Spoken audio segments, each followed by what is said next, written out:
Kwame Garcia, producer, rapper, some more people.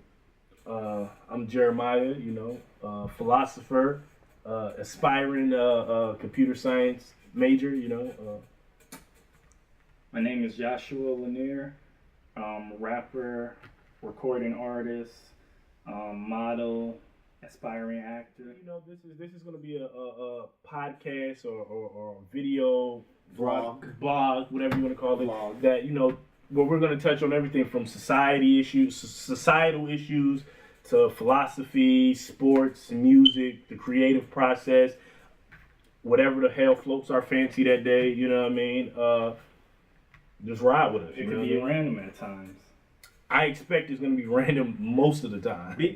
It will be random. So we got this whole thing about people having these different perspectives on the police brutality versus young black men, and I guess me speaking behind it, I guess it doesn't really matter. But there's two sides. There's always this one side, the angry black man, and then there's the other side that police have the hardest job in the world, and that's the only freaking thing that matters. You know what I mean? And to touch on that, I want to start. I don't think those are necessarily like. I think one is very racially shady. I don't think one has to be right and one has to be wrong. You know what I mean? In the context of, I do think that we are obviously portrayed as angry, violent young thugs all the time. You know what I mean? Mm-hmm.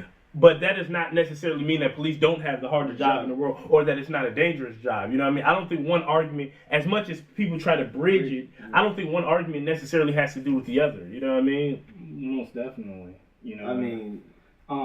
Most definitely. I guess one of the biggest things that irk me in any situation or whatever is people get the idea that just because, like, let's say, like, I'm not, like, I don't know, like, I guess people go off of a couple pictures from Trayvon Martin's, I guess, I don't know if it's at his Facebook or so, and they got this whole thing that he was a thug and he deserved to die. I mean, like, by that logic, people are trying to say, like, by that logic, if somebody is a thug, the police seems like they have the right to, like, it's justified. Or, like, you're a thief. That's what I'm saying. How much power do they believe that the police have? Or, like, are they saying that, like, if you are a thief or whatever, you know what I mean, they can go ahead and kill you and you don't have to go to trial because at the end of the day, you know what I mean, you still committed a crime? I mean, how much power are people trying to say that the police have when they do give out this whole notion of, oh, Michael Brown was a thief or Trayvon Martin was a thug? That's just the scheme, It's always to make the victim seem like they really weren't the victim. Yeah, I mean, you see it all across the culture. You know So of course, like, the key is to always make young black males feel like they're always inferior in society. Yeah. Like, he's always picking on me because I'm black. Sometimes that is true.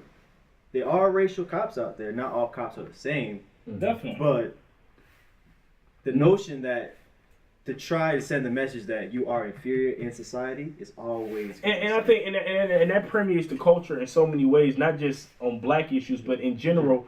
The more dominant, the group that holds the most power, you know what I mean, tends to always find excuses for the things that you see it in rape culture. You know what I mean? How many times when a woman is raped, we're wondering, what was she wearing? What's she doing? You know what I mean? As if that should even matter to what happened. It's the same thing with the black. Well, what was he doing before the cop shot him?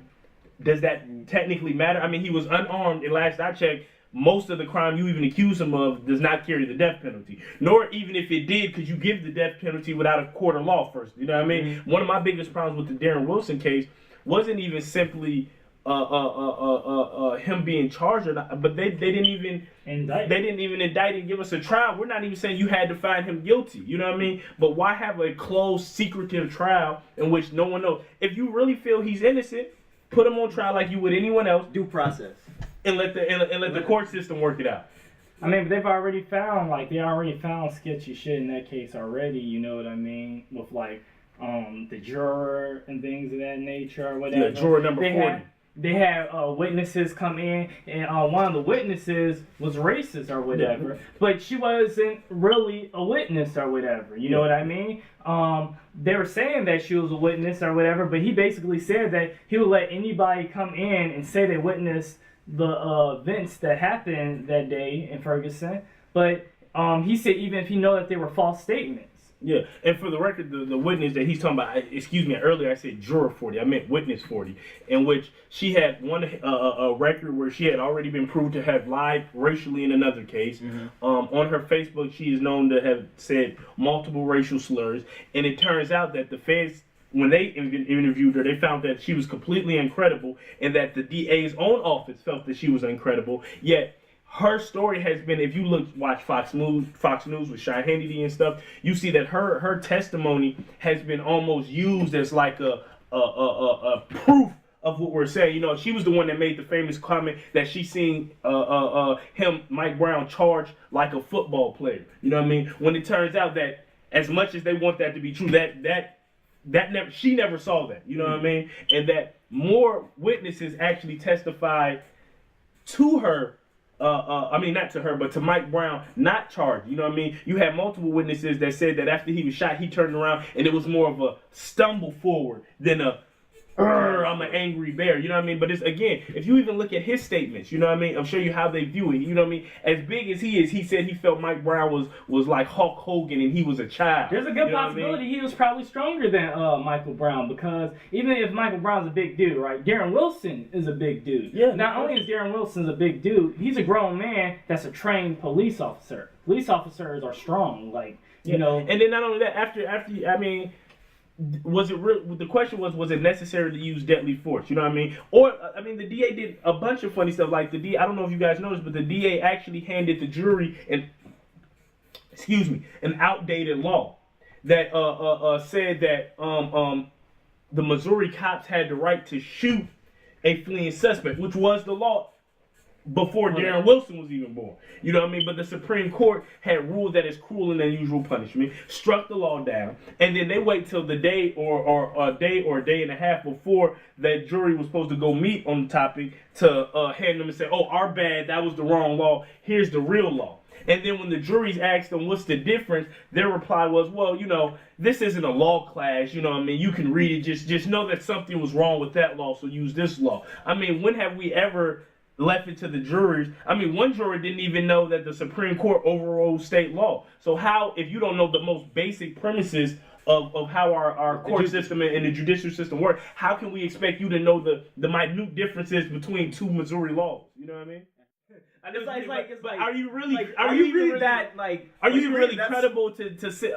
Do you belong in the stand? Do you belong in the jury pool when you don't even understand the basic premise of how the American court system works? I mean, you don't even know that Supreme Court overrides state law. How can we trust you to make a judgment of this magnitude? That's what I was trying to say. So what's y'all view on people tearing up their city though? I mean, because before I say it though, because like I said, it's always like two black and white arguments, and not race, just black and white arguments. And they're saying, well, that's the reason why black people get treated like this is because this stuff happens. When in actuality, this stuff happens after something has happened to a black person. Not that it just happens after something like that has happened. It's happened since like the beginning of one thing is like the forefathers of this country. You know what I mean? They were doing the same shit or whatever for whatever justice that they felt like they needed. You know what I mean? They were rioting and tearing shit up. You know what I mean?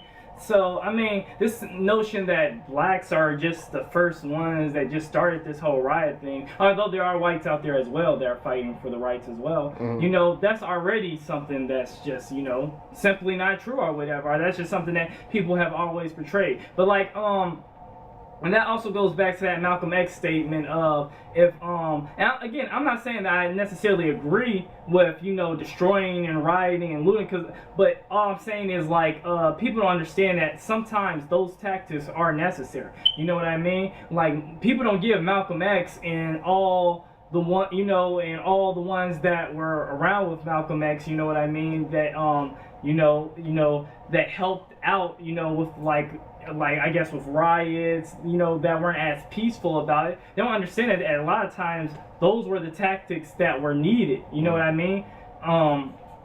It's not just cut and dry as that. But like Malcolm X said, the statement is if a criminal is criminalizing you or whatever, he does not have the right to say which methods you should use to fight him back. You see what I'm saying? Fight him or her back. You know, if somebody is criminalizing you, you know what I mean? If I robbed Kwame or whatever, I don't have the right to say, well, even though I robbed Kwame, he should go about it this type of way. He shouldn't come back and try to, like, you know, damage any of my property or try to rob me back. That's not the right way to do it. He shouldn't kill you. Only know stole what I an mean? apple from you, so he should steal the apple back from you. Yeah. I don't have the right to say that. You see what I'm saying?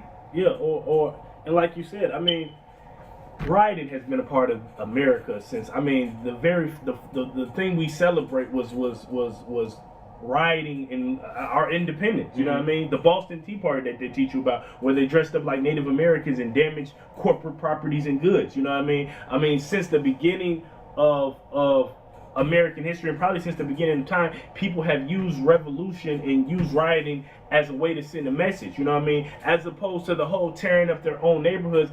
That argument is kind of not always true. For instance, I mean, let's be real, they burnt the QT down. Did the black people in that neighborhood really own the QT? No. Come on, no, we know that they didn't, you know what I mean? Not saying that necessarily excuses it, but what I'm saying is, we have always, it's the old statement that those who would deny you freedom and peace can expect to have neither.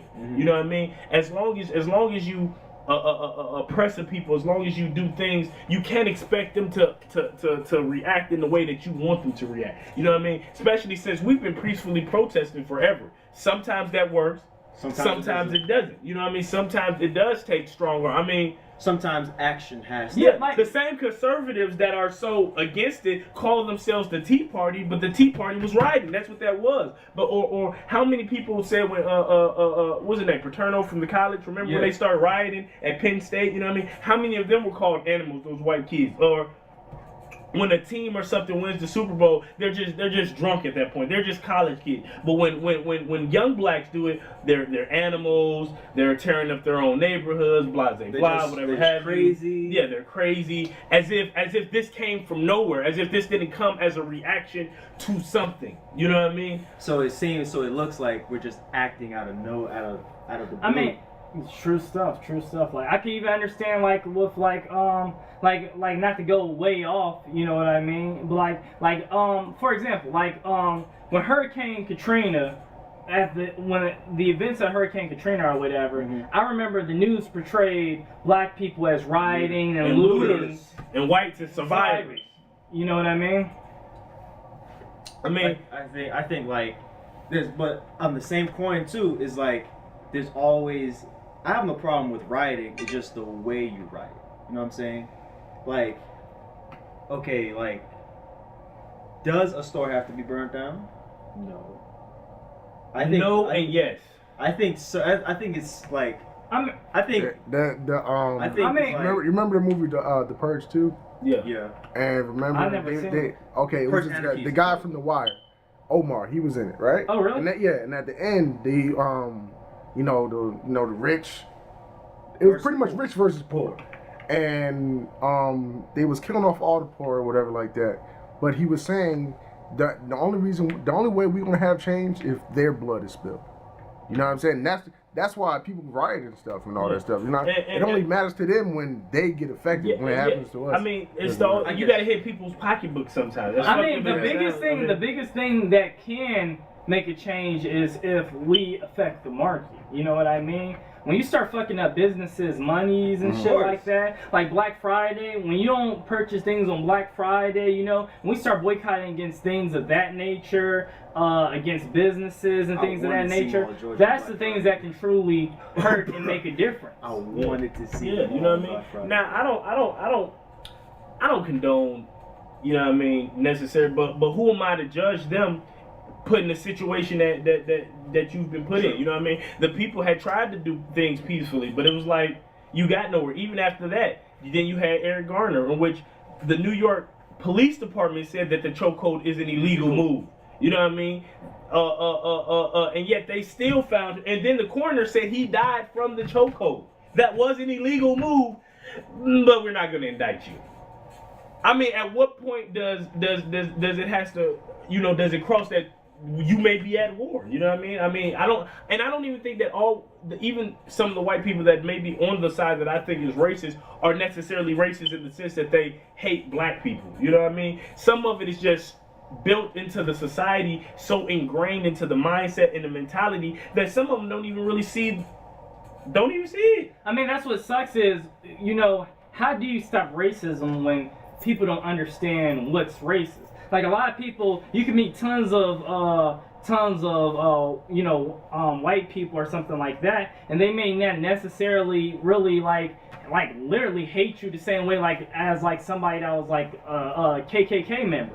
You know what I mean? But at the same time, they may not even view something as racist because deep down in their heart, they really feel like that intention wasn't racist. You know what I mean? Like profiling. They may not look at profiling as racist, or they may not look at the situation that way, but deep down inside, they don't realize that they're creating every different reason as to why this black person deserved to die or whatever. You know what I mean? Example. Crack we know is viewed as what? A black drug, a hood drug. Even though 2/3 of crack users are white or Hispanic, not black. You know what I mean? But yet somehow it's viewed, oh, that's a black thing. You know what I mean? Even though we're not even the majority of those that use it. You know what I mean? True. Welfare and food stamps is considered a black thing, even though a majority of, by sheer number, of course. Now, percentage-wise, we may have a bigger percentage, but raw number-wise, just because we make up 10% of the population. We're almost going to be eclipsed by the Hispanic population. You know what I mean? If we haven't already, we're going to be the third. You know what I mean? So certain things though, because of media, and some of it is to blame on ourselves. You know, some of it is we have to take some. We gotta take some responsibility. We have to take some self-responsibility. You know what I mean? There's a lot of things we definitely gotta work on. That I never want to be one of those black people that's in denial. You know what I mean? Like every race has. Every race has its faults. It has its own issue, but I definitely feel like we as a people as a whole, we gotta start taking responsibilities for ourselves, and we just all around have to do better. I long for the day that we could look at things as, hey, that person is black, that person is white. You know what I mean? Like it gets to a point where we just look at everybody as human beings to the point of we don't even understand racism or things of that nature. I mean, you know me. Scientifically, we're all one race. It's just the human race. You know what I mean? The only reason people are white, black, Asian looking is simply natural selection, adaptation. You know what I mean? As you adapt to your environment. You know what I mean? We all evolved. You know what I mean? Out of Africa. You know what I mean? Probably Ethiopia or Kenya region. You know what I mean? So it's not that I want to view white people as racist. I just want to tear down like you said, the racial stronghold that has so many people divided. You know what I mean?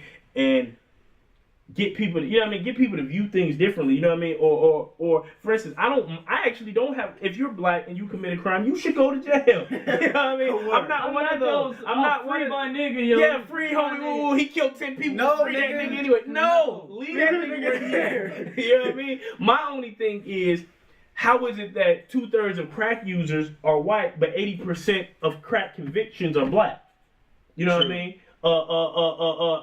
How is it that on average a black non-violent offender serves the same amount of time as a white violent offender? You see what I'm saying? What I'm asking for is not that we just act like black people don't have any, issues in the hood. Poverty, a lot of black people are poor, and poverty breeds crime. That's just a fact. So yes, there are, but what I'm saying is we need different tactics than simply trying to lock away all black people or focus all our resources on black people when they're not necessarily the majority of the problem all the time. You know what I mean? And not only that, it's not fair and equal. You know what I mean? If black people make up 1/3 of crack users, then we should make up somewhere around 1/3 of those convictions, not 80%. You know what I mean? If I commit a non-violent offense, I should serve the same amount of time as a white guy that fits a non-violent offense. You know what I mean? I shouldn't be held to a different standard. You know what I mean? A lot of times when it's the other side, you know what I mean? They try to think about it. When Mike Brown shot, we're like, well, maybe he was a thug. A white guy goes shoots up a school. We're like, he's hurt. We need to find out what's wrong with America's children. You know, then it's mental. It's America's children. It's what are we doing wrong? Right. But when a black person is a thug or what have you, it's not what are we doing wrong. It's why won't these niggers get their act together? You know what I mean? And that's how, I mean, That's how I feel about the situation. Right. You know what I mean? Like, but at the same day, you know what I'm saying, racism is taught. It's not necessarily how to say it, like it's not something genetic. It's something that is taught. To an extent. Because see, what it is it's not that, you're right, in the sense of, it's not that racism is genetic, but we know that humans they did an experiment. It was in Time magazine, right? Where for a week straight, they put a certain amount of kids in blue shirts every day, and the other kids in red shirts every day. And at the end, ask them certain questions. And on average, people we know identify with themselves. Those that were wearing red shirts felt the kids with blue shirts were uglier, meaner, you know what I mean, not as friendly, and vice versa. So what it shows is that people, we don't necessarily have to be taught how to use it, but people do see color or just see try to find commonality amongst themselves, you know what I mean, which usually happens along racial boundaries, just because, I mean, you're most like me. You see what I'm saying? When I see you, I see me. You know what I mean? But so to an extent it is, so we have to do a better job of not just stopping racism, but going out of our way to teach against it. So how do we do that? Where do we start? You know what? And that was this great thing I heard or whatever. And it was the thing that I've been saying for a while is, if each one of us, which is hard to do on account, there are so many people that live off of racism and things of that nature. I didn't even understand how racist the United States were, because, you know, me living in the suburbs for that long, I have been profiled and things of that nature. So I guess I got two stories for that matter. But one thing that was said was, if people found inner peace within themselves, like if we all took time to find that inner peace within ourselves, and all of us really took time to we really wanted to dig deep and look within ourselves to find that inner peace of trying to be a better person, you know what I mean? We can have a bigger outlook on things, and things won't be as divided or whatever. And I think we have to. I think in our country, a lot of times we almost try to shy, not as much in the black community, but you know, a lot of people, especially in the white, just want to act like racism just doesn't exist. Let's just not talk about it. It's not there. Close my eyes and ears and just pretend it doesn't exist. And hopefully that means it will go away. But it always resurfaces. Exactly. Right. What you have to do is you have to actively teach kids that, yeah, there is differences. There are racial differences. There are different cultures. But that's okay. There are different religions. But that's okay. That doesn't make you any less human, less of a person. And you shouldn't prejudge anybody based on such trivial matters of how you pray to your God, or what skin tones you were born with, or how many times a day you pray, or things you just can't control. You know what I mean?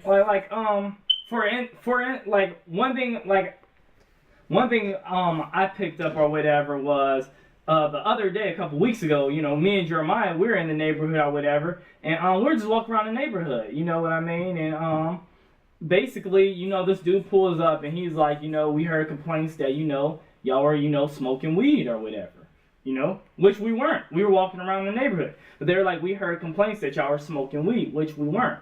That brings me back to a few years ago when I was with Devin, and he had like two of his friends that were white or whatever. I was in the car with them, and they're like, yo, let's go smoke this bowl, or I want to get high, you know. And mind you, it was like 2 o'clock in the, you know, it was 2 o'clock in the day or whatever.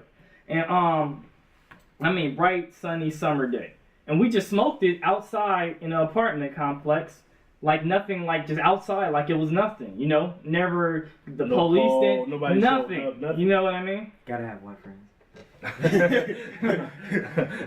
I do love all my white friends when you're saying that, you know. But no, I mean, it definitely, like, I do want to say this: we have gotten better as a country. You know what I mean? I think some people do progress. Made a little bit of progress. You know what I mean? People. I would even say we made a lot of progress. You know what I mean? I know a lot of people would. You know, I think that's key that we have to say that, because a lot of people can maybe misconstrue we're saying that there's been no progress and stuff, when there's clearly been. I mean, you have the most amount of black kids in college than ever before. You have a black president. You have a black CDO. But you can't. But that doesn't mean the fight is over. You know what I mean? That a lot of people sometimes, you know, want to declare victory maybe a little too soon. And that's another thing. Why isn't that as pushed as opposed to blacks, black on black crime, And which if that's we were a saying thing. if that's even a real thing, you know It's what I not. mean? Which is, but why is that so pushed heavy or whatever, as opposed to, are people, say things like, I be seeing those YouTube trolls like blacks are, the worst race, ever. They're the most violent race, you know what I mean? Or blacks just all need to die. The world How would be can you ever come to that conclusion? It was definitely Europe that had World War I and World War II. It was definitely Russia that had the genocide. I mean, we've heard things. You go down the list. You know what I mean? We heard things like, I've seen things like, the world would be a better place if it wasn't for niggers. You know what I mean? I would damn all those niggers and things like that. But Will they do it? why? I mean, why isn't the outstanding number of blacks? You know what I mean? Why isn't that posted? Or how can this? Because it that doesn't isn't make being for good. pushed? It really doesn't make for a good media story. I mean, our media, you know what I mean, and media in general is more negative than anything. Not just, you know what I mean. Why isn't it pushed? That what 80% of Muslims aren't terrorists. You know what I mean? True. You know what I mean? Why is that never pushed? You know what I mean? Why isn't it I mean, you could literally go down the list. You know what I mean? Why is it never pushed about Christian terrorist groups, which do exist, or Buddhist? You know what I mean? Why Or all the things like when people talk about most like Islam is like a Bible. In final conclusion, man, you know what I mean? We just hope everyone can see past trivial things and come together. You know what I mean? But this was Jeremiah, Kwame. Josh. Charles. We are the tomorrow people. Tune in next time. Peace.